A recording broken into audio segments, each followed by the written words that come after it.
Life After the Fight is a show that speaks to everyday issues pertaining to our mind, body, and soul. We will address topics ranging from mental health, self care, fatherhood, family, relationships, and more.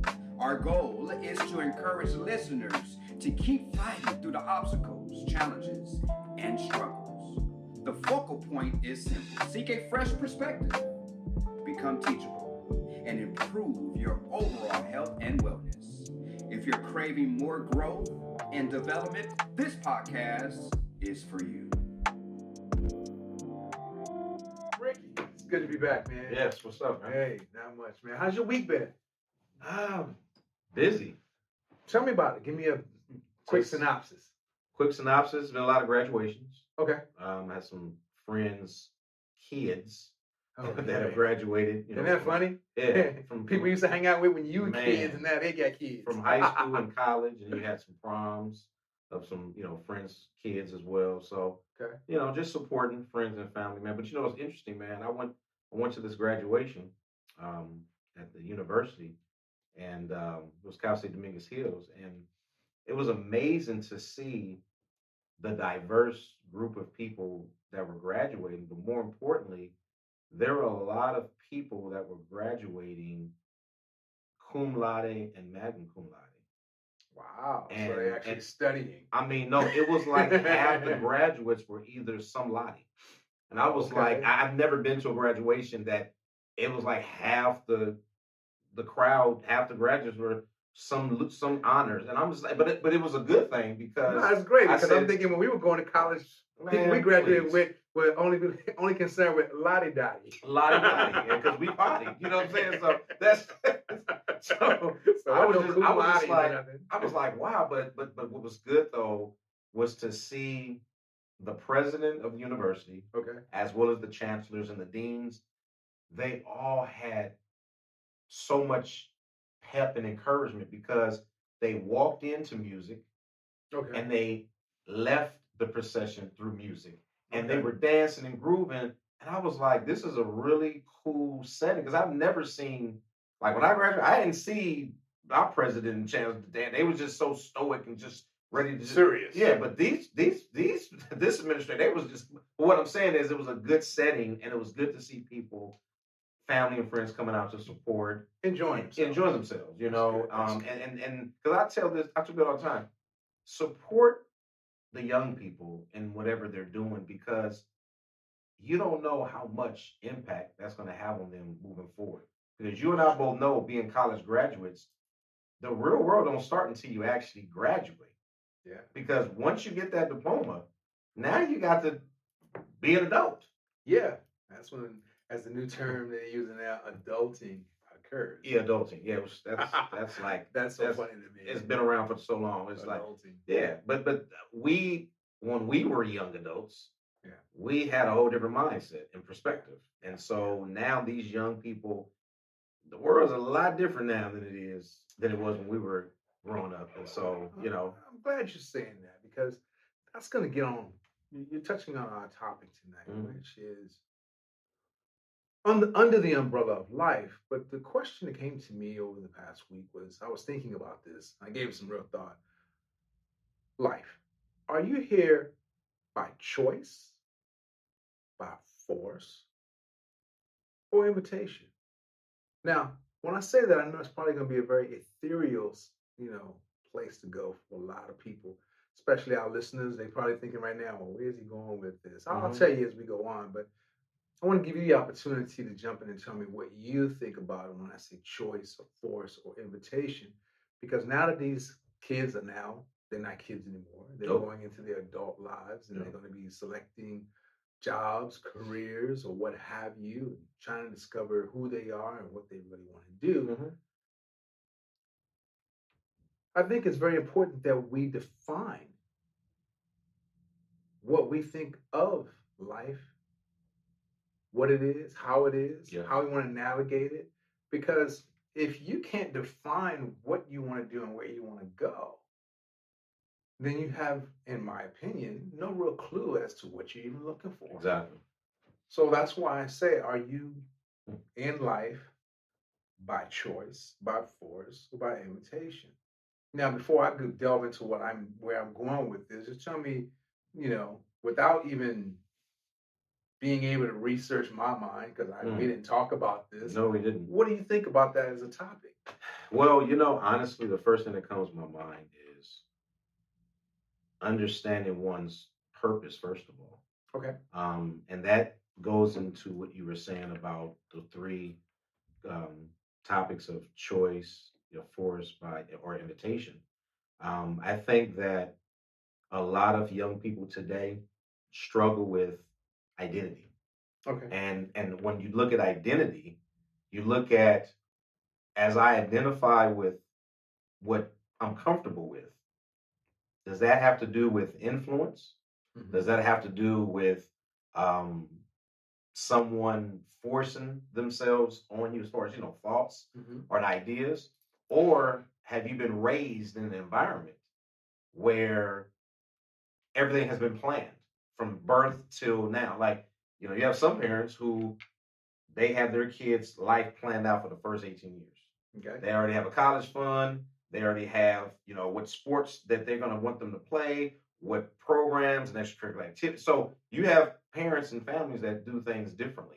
And so a lot of times kids kind of get thrown into, situations they may not really want to do, and they only doing it because their parents want to do it. And when they finally get to college or outside of college, it's like they do something totally different because Gotcha. they never really got a chance to be asked, son or daughter, what is it that you want to do?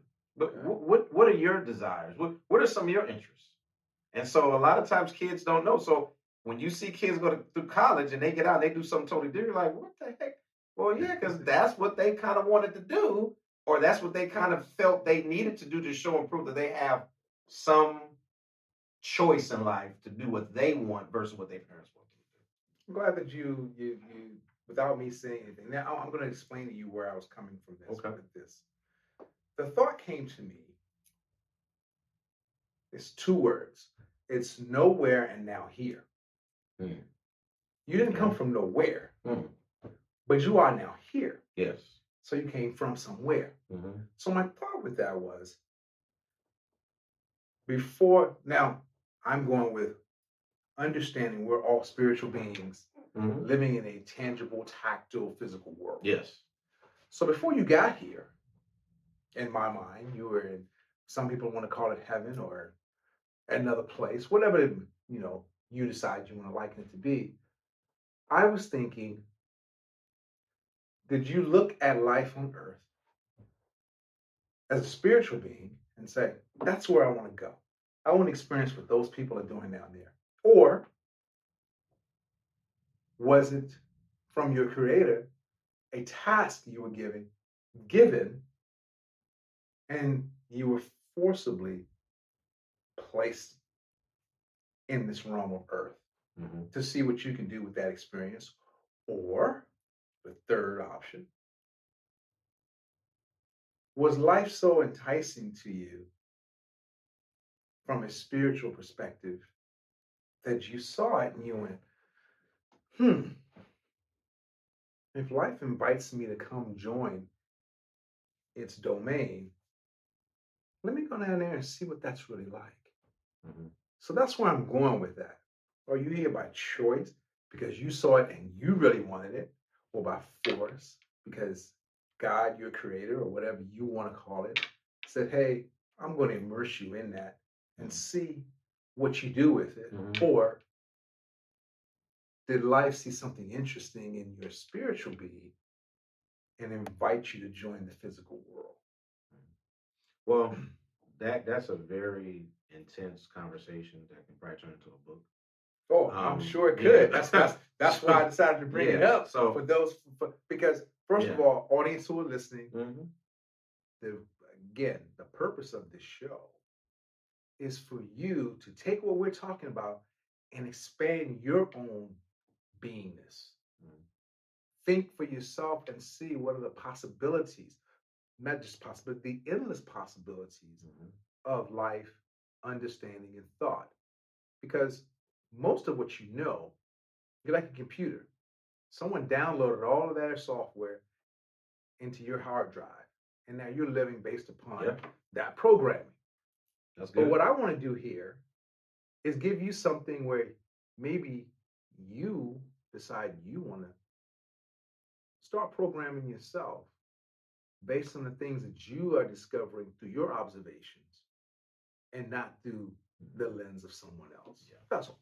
But anyway, go on. I digress. Go ahead. No, that was good. Well, let me tell you what comes to mind when you look at the purpose of the show, like you said, the actual title, "Life After the Fight." I go to the beginning of life in the womb, Okay. and you and I both know that everyone has come through the womb onto this earth, and so each child who has been able to survive those 9 months or so had to go through a process. Of course. And they fought their way through that process. And once they got out, that's when life started for them. Now, life initially started as a womb, but that was inside somebody else. But once they were able to be delivered out of, now life started after the fight of them being in the embryo stage. So, when I'm looking at it from this perspective, is this: everyone that has passed through that womb, I believe, has had a purpose in their life. Now, Okay. there are some who are able to discover what their purpose is sooner than others. I agree. And then there are others who pretty much know their purpose at a young age and they walk in it. So I think everyone is different.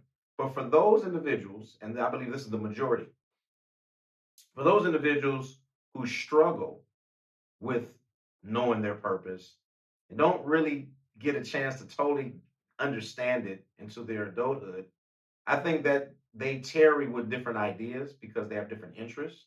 There are invitations, okay? There are a whole lot of options and opportunities that are presented to themselves because they're still trying to find themselves. And so they go through a whole list of opportunities and situations and circumstances.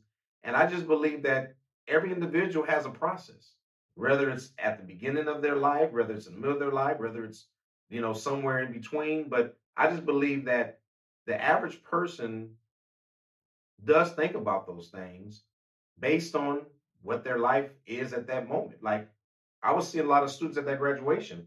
A lot of them, you can tell they knew what they wanted to do because they just looked focused and just looked like you could just look at them and tell, yeah, that person's going to be a such and such. And then you had others, they're like, they probably just barely graduated, or they graduated because they family wanted, they were the first generation graduate. So I can kind of look and kind of get a feel, but I just believe, man, that everyone has a different challenge and struggle with that as far as purpose, understanding, not knowing. And I just believe too that there are some people that have been given a purpose. God has given it to them. It's been spoken to them, but a lot of them have rejected it. A lot of them have run. A lot of them have basically hid, and because they felt that they were probably not qualified or equipped to fulfill that purpose, while others wanted to find what that purpose was because they felt incomplete or they felt like not good enough. So I just think that everyone has a particular struggle and a challenge as far as what they view life is for themselves. Interesting perspective. Um, I will say, and I'll add to that, and I appreciate what you just offered. I was speaking with some individuals the other day, Mhm. and I had an epiphany, and that is that life isn't, wasn't, and never has been about you or me. Life is about the choices we make, negatively or positively, and how they impact all of humanity. And here's where I came up with that. I was thinking about it because I had some, I guess you could say, some not, not desperate, but disparate moments about my thoughts Mhm. about life itself. I mean, they vary. Some are,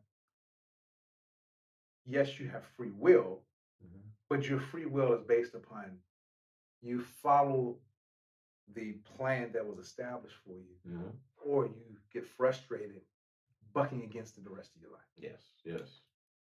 And then the second part was I thought about life being it was here before you got here, and it's going to be here after you got. Mm-hmm.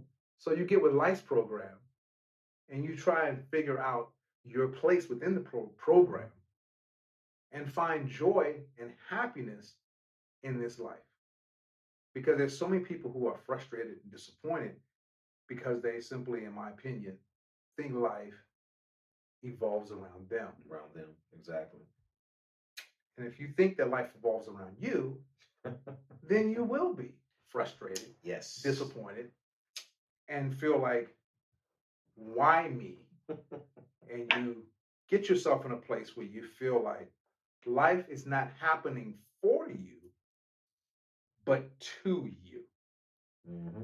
So that's where I was going. I think what you said was very right on, man. When you talk about how when life is not happening for some people the way they think it should, Mm-hmm. at that moment, I think about people who have a overrated opinion about themselves because they put themselves on a pedestal as if they're above where they're at. Right. And that's a very dangerous place to be in because the last I checked, nobody walking is perfect. Exactly. We're all imperfect. We all have sinned. We all will sin. We all make mistakes. We all don't get it right. So for anybody to think that certain things are not supposed to happen to them really has an overrated opinion about themselves. And like you said, they're not going to really be successful in life because life is always going to disappoint them from their perspective. Mm-hmm. And if life is going to disappoint them from their perspective, then what is their response? Their response is to either A, abuse life, or make other people's life miserable.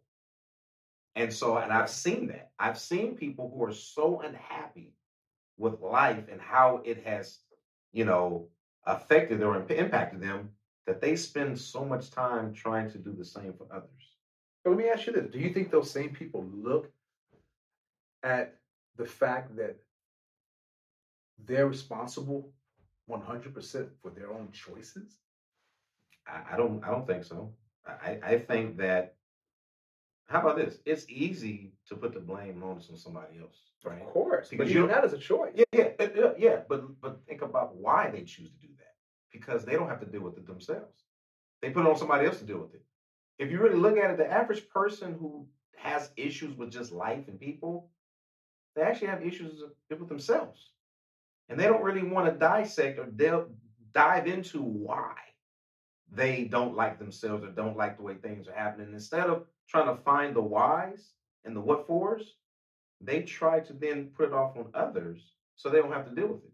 So they can use all that anger or all that inner hostility and push it off on somebody else. So that way they're totally free from it, from dealing with it.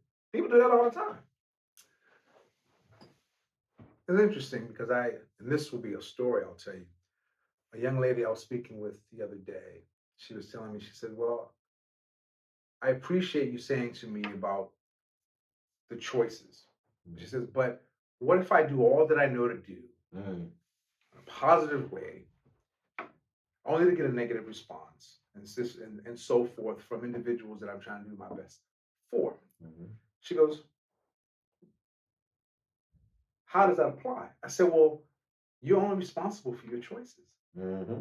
You're not responsible for their responses to you. There you go. Now, if you start taking ownership for how they respond, or better yet, react to what you're trying to convey, then you're taking ownership for something that's not yours. Not yours.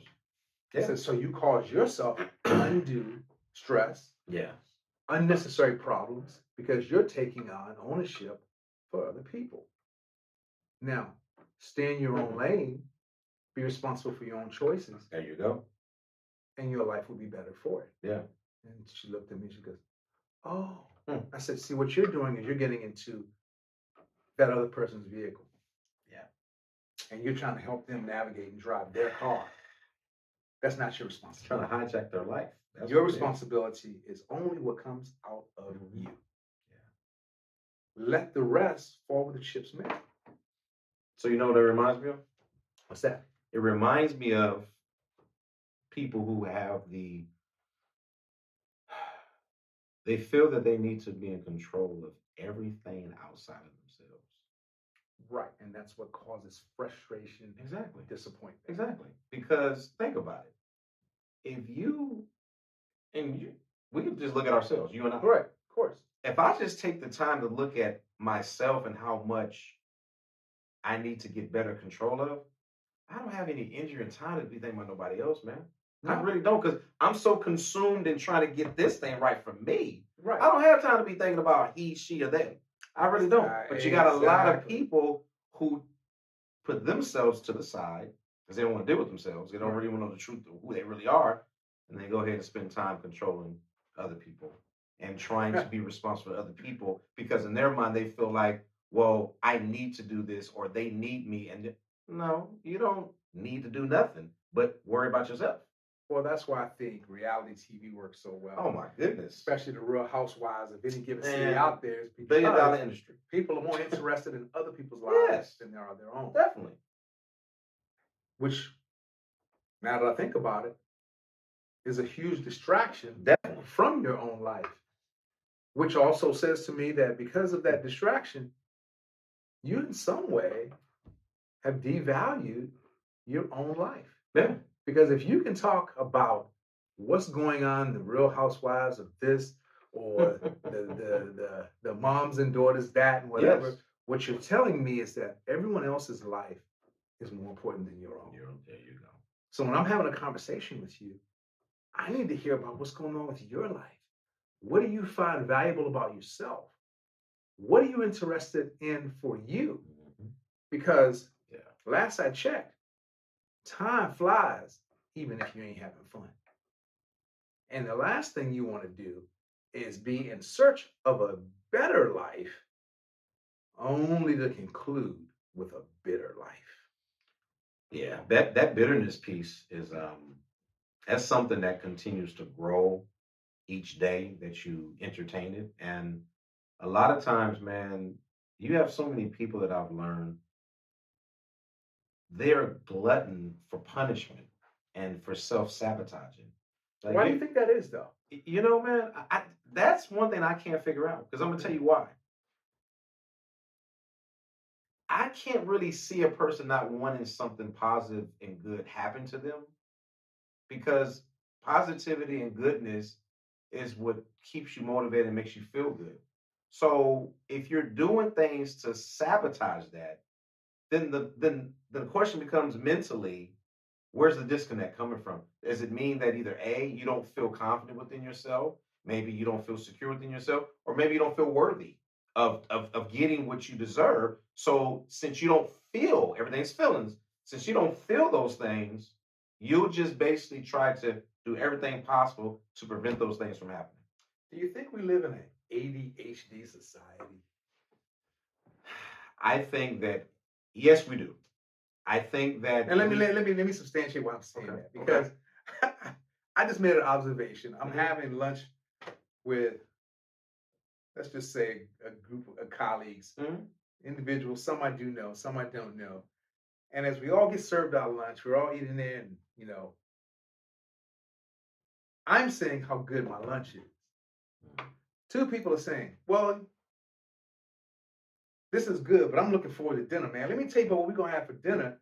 And at that moment, I went, Wow. "You can't just savor Wow, really? this moment in time without Wow. going into what we're gonna be doing for dinner." So they're not they're They're not it- present. so they're not enjoying the now because they're so focused on the later. Yes, Wow, yes, that's interesting. yes. So what that's letting me know is that they have a double mind.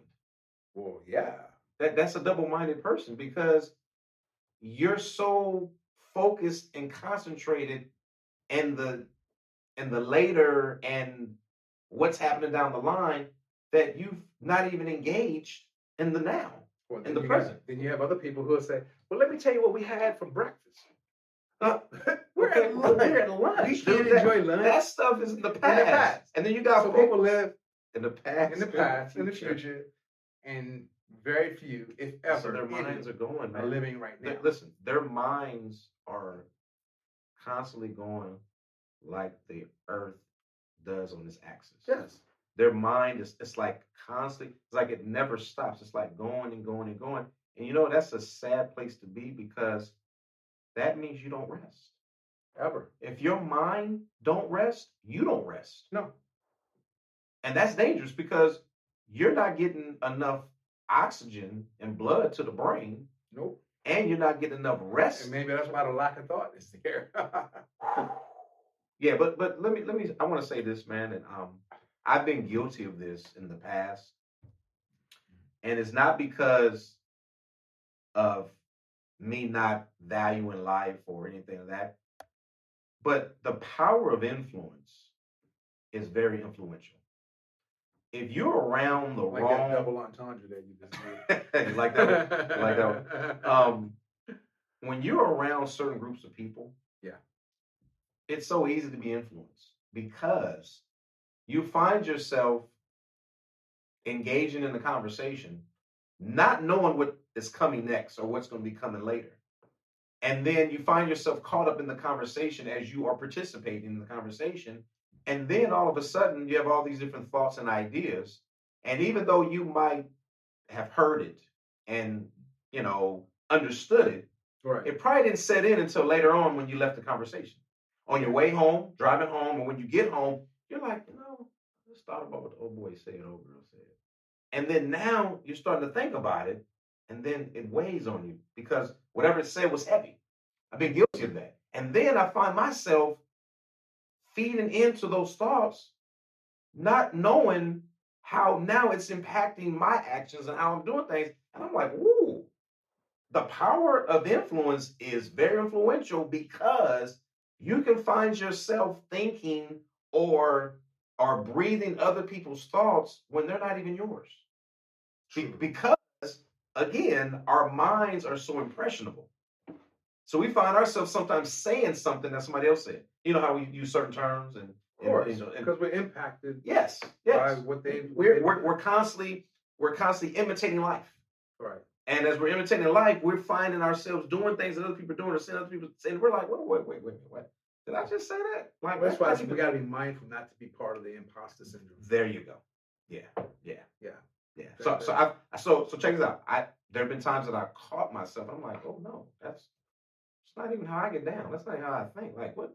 And so I had to reevaluate certain circles, right. Certain people that I would hang out with, and realize that if I'm and this takes a lot of maturity because when you look at what road you're on and the path that you're trying to go, you realize that it gets harder to get to that destination when you got people on that same path that they don't have the same vision and same goal. No.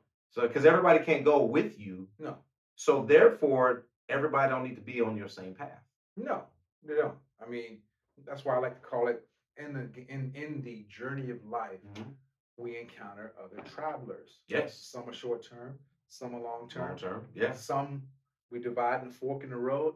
Yeah. And then others may not be gone forever. We can reconnect with them at some point. At some point, yeah. Because we serve a purpose in each other's lives. Yeah. Yes.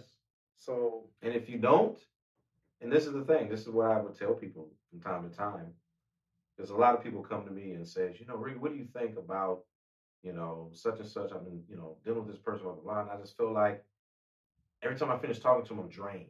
And I feel like they suck the life out of me. And I said, okay. I said, well, that's simple. This is the reality. If you're not getting poured into and someone is not contributing to your life in a beneficial way, then all they're doing is taking up space in your life. Emotional vampirism. That's it. I said, now, if you feeling drained after talking to somebody, then that's a sign to let you know that person's sucking the life out of you and you need to fall back. Yeah. Because you're not getting anything out of it, but they're getting everything they need out of it. And the test could be for you. How long are you going to let that perpetuate before you acknowledge, hey, I'm not getting anything out of this situation. Exactly. But let's talk about what we said earlier. So many people are so caught up and what others think Yeah. and what others feel. And you have so many do-gooders. They want to do good by people because they just feel like I don't want to let anybody down and I don't want to disappoint anybody and I don't want to, be a lift or you're so focused on public opinion that you don't even prioritize your And own. sometimes you don't even realize, regardless of whether you're trying to be a people pleaser or not, the simple fact of you for being who you are is already not something that they desire to be a part of. Yes. So you're already not going to please them with the essence of who you are. Yeah. Yeah. Yeah. So stop trying.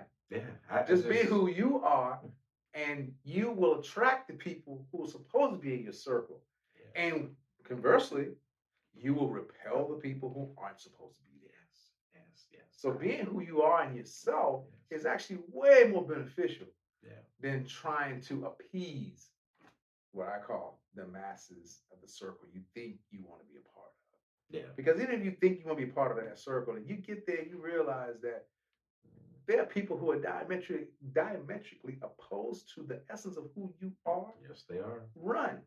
And you Yes, they can't are. run fast enough. Yes, they Get are. out of there, because you will be more welcome in places where you are thoroughly and authentically who you are than trying to acquiesce or be, again, the imposter person in your mind that you are not. Wow.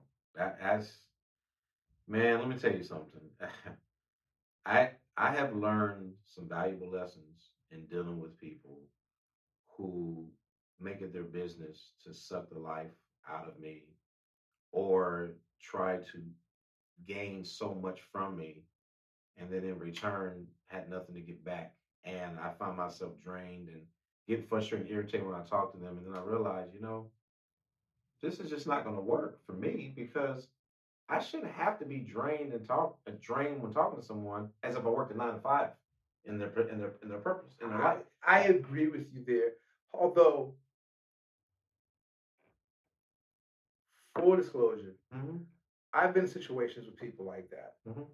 And I've gotten to other people, and I'll be honest, and yes, that was a flaw of mine at that moment.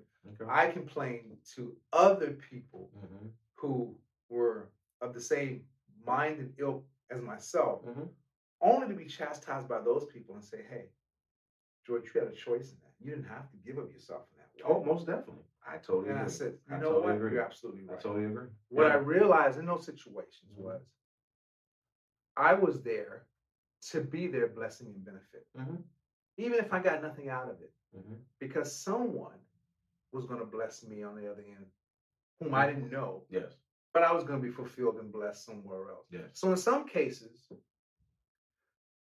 forgive yourself, accept yourself for who you are, and move on.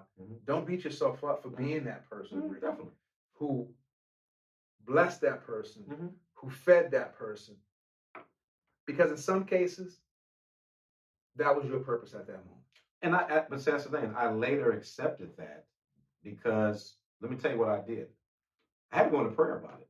Okay. I prayed to God and I was like, God, what do I do in this situation? Because I know this person doesn't have what I have, and that is resources, right? A person, people to talk to, family invested. So and they believe in you. Exactly. Yeah. So I had to get out of my way and say, Lord, however way you choose to use me in this person's life as a vessel, give me the strength and the energy to do so, and help me to not allow flesh to take part in it. Right. Because I don't like the way I'm feeling, but I know that this person needs. And so what the Lord showed me was this. This is how I changed my whole perspective. Okay. Instead of participating in the conversation, listen more. Yes. Okay. So instead of giving my opinion, instead of giving my whatever, the Lord said, just sit back and listen. And as you listen, the person will then listen to themselves. And then they will provide their own answers and understandings. See, that was good discernment. Exactly. Because instead of giving them your opinion, you can say, well, I appreciate what you have said, but what do you think about what and you that's what said? Look, George, that's exactly what I did. So after I listened, they were like, so what do you think? I said, well, what part? Right. So they would repeat it. I said, well, I can understand what you're Right. saying and I can understand how you feel, but have you considered this? So I started asking questions so they can answer Good. instead of giving and then when I would do that, they were like, yes, okay, I guess I just didn't answer my own question. I said, yes, you did. And they said, Right. wow, that's like, I really, man, you really helped me. I said, well, I just have to listen to where you were coming from so I can kind of guide you to where you need to go Right. versus me trying to tell you how to get there. Right. So I changed how I do it. So now these individuals, guess what? They talk less as far as their problems and issues. They actually vent, but then in the venting, they're able to give themselves self-assessment. There you go. And all I do is listen and just redirect, or I would like ask the question again, like, okay, say that again. You said, okay, I'm just trying to make sure I follow you. I was already following, but I wanted them to hear it again. So they can hear the words. Exactly. So now I'm not drained at all in this conversation because I don't really talk. I just listen. Right. And then once they want me to say something, I may give a closing argument, you know what I'm saying? Right. A closing remark, and that's it. And so that's with anybody now. I just listen more and then ask the right questions. And then, after that, they're like, thank you so much for talking to me. You have no idea how much you helped. And I'm like, well, you helped yourself. But, Right. You just Because needed you were somebody. listening to you. Yeah, you just needed a soundboard. And so, but that's why I always say to people, if you really struggle with knowing how to do something, just stop right there, stand, and then reevaluate and assess the situation. And if you do, believe in God, you go into prayer and you ask God to show you exactly what you need to see and what you need to do in that given situation. And based on what he shows you, what he gives you, then that's what you do. And that's what I did. My faith, this is just me, audience. My faith in God is knowing that based on the relationship I have with him, I'm able to be comfortable and open to whatever he shows me, whether I like it or not. Because a lot of times it's not even about me. It's about what God is trying to do through me and in me. And if I'm supposed to be a blessing and a witness and a vessel for someone, then that means I need to follow the guidelines to that and just be available. Well, that's why I go back to what I said earlier. Life isn't, wasn't, and never will be about you or me. Exactly. It's about the choices that we make. The choices that we make. Positively and negatively. Yes. And how they impact the rest of humanity. Yes. That's what it really boils down to. Yeah, to. you're right. You're right. And I'm glad that you answered it in that, oh my in that succinct way. But it took me a while. It took me a while because as it does all of us. We're all stubborn at one time or another. We're all resistant at one time or another. But I think that when you practice trying to get better at life and you become more vulnerable and open to your own reality, then that's when you're able to let go little by little what you're still holding on to. And then the question becomes, why am I holding on so tight to this particular situation when this situation potentially can free me if I just let it go? And that's I'll even add to that. Go ahead. Not only why are you holding on to it, yeah, but why is it so valuable to you? And what value is it bringing to you to hold on to it? There you go. Because I've learned personally, self is equivalent to ego. So I said self-ego muddies otherwise clear water. Get rid of the ego. Because here's the thing about I discovered about our egos. Our egos will only travel with us so far. Ego will go with you until it sees that, oh, this ain't gonna work. And then ego will look at you and be like, you on your own, buddy. Yes. Ego will turn and run away. Yes. And leave you there. Yeah. To deal with the situation. Deal with yourself. Yeah, you're right. Yeah, that ego thing, man, is a terrible thing. And one thing I've learned about ego? An ego will always abandon you. Oh, definitely. When it doesn't get its way. Definitely. And leave you there to get it leaves you there to figure it out. So you're pretty much on your own to figure it out instead of humbling yourself and asking for help or trying to understand the situation better from a different perspective. I've learned in my life, and I continue to learn, that in order for me to get a full understanding, I have to be willing to listen to a perspective different than my own. Yeah. Because my own perspective is just one side of the coin. Yep. My perspective is just one side of the deal. But there are other perspectives. And so, And it's always the most beneficial side. Man. It doesn't show you the downside. No, it doesn't show you it doesn't. the side of how it affects other people. Exactly. It only shows you the beneficial side of what you want Most definitely. Yeah. to show up. Yeah. And so that's why I'm making my business to ask as many questions as I can to get an understanding. So once I get all the information and data I need, then I can make an assessment and I can make, a decision. And sometimes I'm not able to make it at that moment because I don't have enough data. A lot of times people don't do that because they don't have enough patience. You just touched on something, Ricky, I think is most important in any conversation. The most important part of a conversation is the questions. Because I know what I know. You know what you know. But the meat of the conversation is for me to find out what you know that I don't know, and you to find out what I know that you don't know. But people don't like asking questions, man, because it forces them to think. Right. Most people don't want to so much further ahead in life if they took the time to think. People don't want to think. No. They want to just act, react. Right. Based on, they want their feelings to be their engine to move. Right.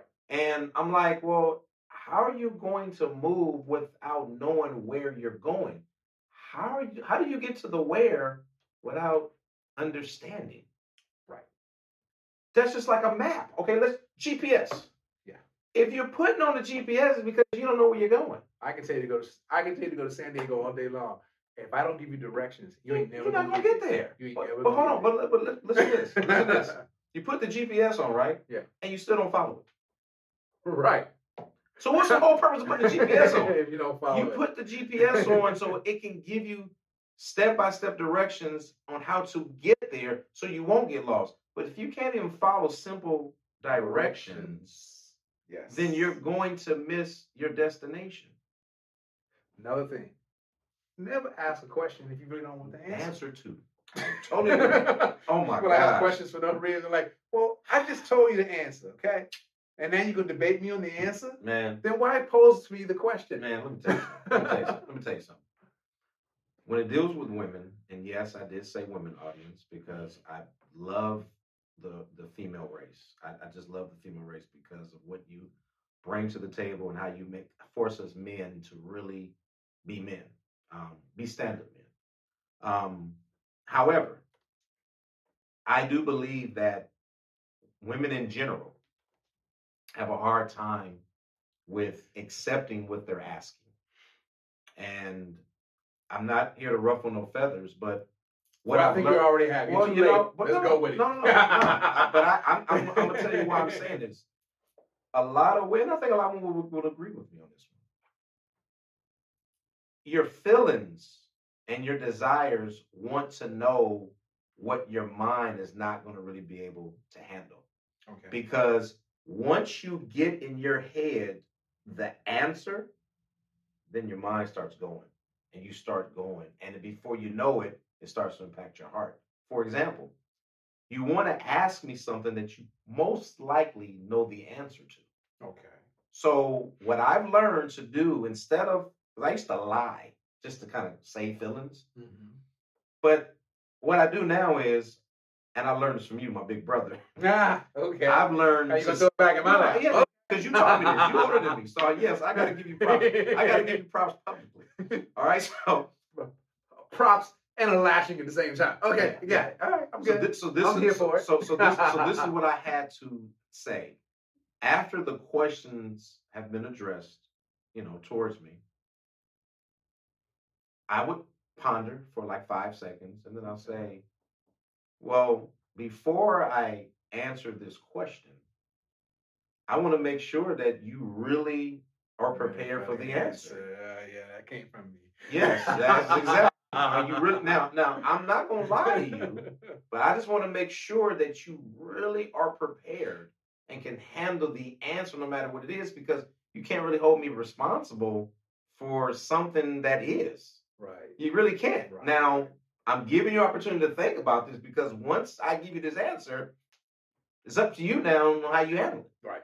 Right. And every time I've done that since you taught me that, it has worked. Good. Because what it forces the woman to do is to take a step back and to think about, do I really want to know? Now he's really making me think, do I really want to know this answer? Because now you got to. Or how about this? Yeah, I really want to know, and you can tell me because I need to know. Okay, There it is. honesty is the best policy, but sometimes it may not be the best policy for you on that given topic or Right. situation because at the end of the day, it is what it is. It's not going to change. The only thing that's going to change is how you respond to it. Yes. Yes. And you prepared them because I did tell you that. Yes, you did. Never ask. And I thought she was crazy because I'm like, don't want the answer to because here's the thing: if you tell one lie, you got to tell three oh or my four gosh, more you to cover that you up. got to cover it up. So the reason I came up with that is, I will always tell you the truth Mhm. with the caveat that ask yourself, do you really want to know the truth? You really want to know the truth. So if you ask me the question, I'm going to give you the honest answer. Man. But are you prepared for the answer that I give you? Mhm. And then I look and I say, and I'll wait. Because if you're not ready for it yet, then we don't have to address We this. don't have to address it. We don't have to address it. You know, because I'm tell you what I would do. Okay. I would before you shared it with me. I would. This is what I would do. Deflect. Yes. Why would you ask me that? I'm like, why would you ask me that? Right. What would you ask? What would you ask me that for? Like, why are you asking me? What does it have to do with what we're talking? Like, I would literally be like, huh? Like that just came out of left field. Right. But I don't do that no more because it's not important. What's important is I let them know what they're asking and that they're prepared to, accept the answer and to give them an out. Right. Out. Give them an If, out. if they are, if they're willing to go there. If not, then let's go for it. Right. But I think, all jokes aside, honesty, in my opinion, is the best policy to an extent. Okay. And I'm gonna tell you why. Okay. And this is what I've learned from a couple of mentors of mine is that as much as people like to say they can handle the truth, most times they can't. Okay. Okay. Okay. And so you have to be able to choose your battles wisely and not give a person something that they know they can't handle. Lying, it's a fine line because I'm not obligated to tell you everything that you ask for. No, you're not. I'm really not. I mean, I don't, because that's basically saying whatever you ask, I'm supposed to just tell you. No, because I'm not obligated to do that. Right. Now, if it has something to do with your life and I have a cause in it or have some stake in it, okay, that's a little different. But at the end of the day, I still got to be wise. Of course. I still got to be discerning. Of course. And I still have to be smart about what I say and how I say it, because if I know this person is not capable of handling what they're asking for because of their emotional or mental capacity, then I will be making the situation worse than what it is. So a lot of times I will deflect and I will basically say what they need to hear, but not what they need to know. Okay. And so a lot of people say, well, and I had this conversation with a couple of people, well, that's still lying. And I just think that no, because by omission. yeah. But the bottom line is, if you already know a person is not going to be able to handle certain things because of their mental emotional capacity, it's up to you to protect them and yourself. True. And you have to be the bigger person. Because if you don't, and you just give a person exactly what they want when they want it, and then something tragically happens or something blows up, then it's going to be on you. And you have to be discerning enough to know that if your answer is going to only extend room for further questioning. There you go, man. Because because that one question could lead to 3 or 4, 5 questions. Innumerable questions. You're in court at that and moment. you have to ask yourself, you're in court. Do I want to subject myself to this line of questioning? Yeah. Do I have the time for this line of questioning? And does this line of questioning lead somewhere where we have a resolution? And you have to think, unfortunately, you have to think for both parties in that regards, because I found myself doing that, and I'm so glad that I was able to just not give all because I knew that they couldn't handle all of it. Okay. And so what I did was I gave them just some and just omitted the rest, and that was good enough for them. And then we were able to move on Okay. because a lot of times you just have to make decisions for people whether they like it or not, and you have to keep it just to preserve certain relationships. Well, sometimes you have to get to a place. What is going to satisfy this moment? What's gonna There you go. The satisfaction at that moment is what's most important. Because we're going to have other moments. Oh yeah. But if this can Yeah. satisfy this moment, then this is where we'll conclude this conversation. And then we'll pick up later. And we'll pick You up know, later. and then later I believe the approach will be a little different, a little Sure. softer. Yep. And then you will develop a rhythm of how the conversations will go, in the future. You get the ebb and flows of the Yeah, conversation. exactly. So, Exactly. yeah. Well, in closing remarks, man, let me just kind of share this with the audience based on what we talked about. Just a key point is simple for me is that communication is very important in any dynamic relationship. But I believe one of the most important parts of communication outside of listening is really asking the questions, being able to understand, because it's kind of hard for you to respond to someone and you don't have a total understanding of what you're responding to. And so a lot of times we like to jump the gun and talk over people because we're so fast and quick to defend instead of just waiting to a first person to finish talking. And then when they finish talking, you just say, okay, are you finished? May I now respond? That gives you and that person an opportunity to come down, cool off.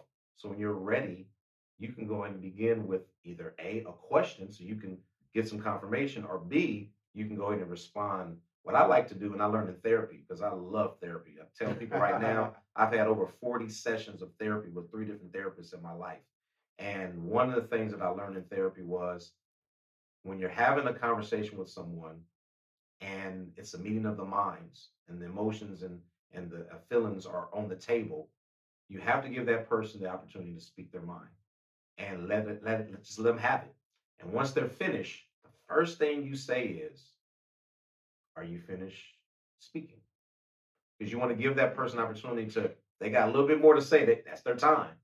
And then once they're finished, you said, okay, now the second question is, so may I then respond to you based on what you told me? Mhm.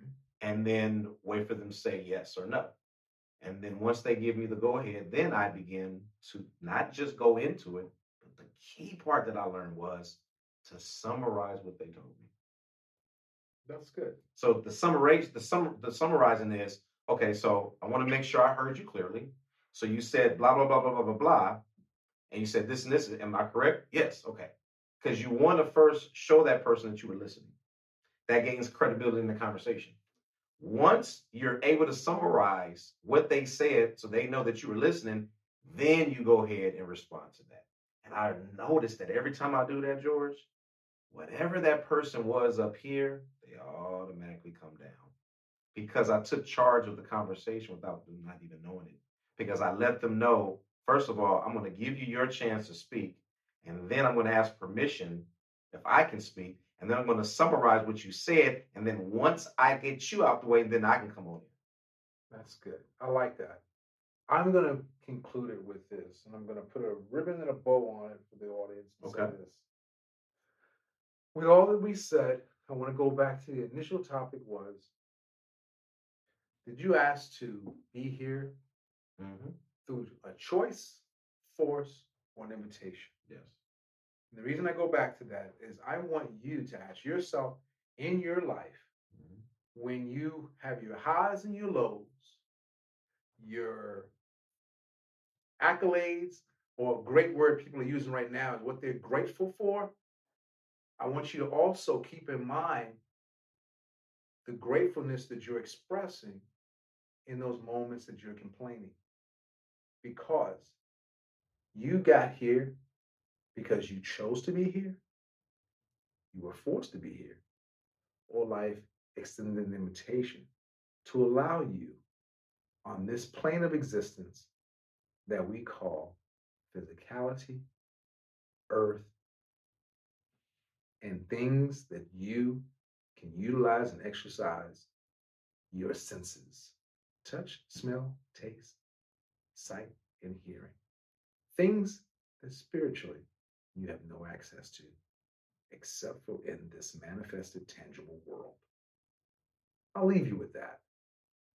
Ponder with that what you may, and I hope that you got something out of it. Ricky, anything else?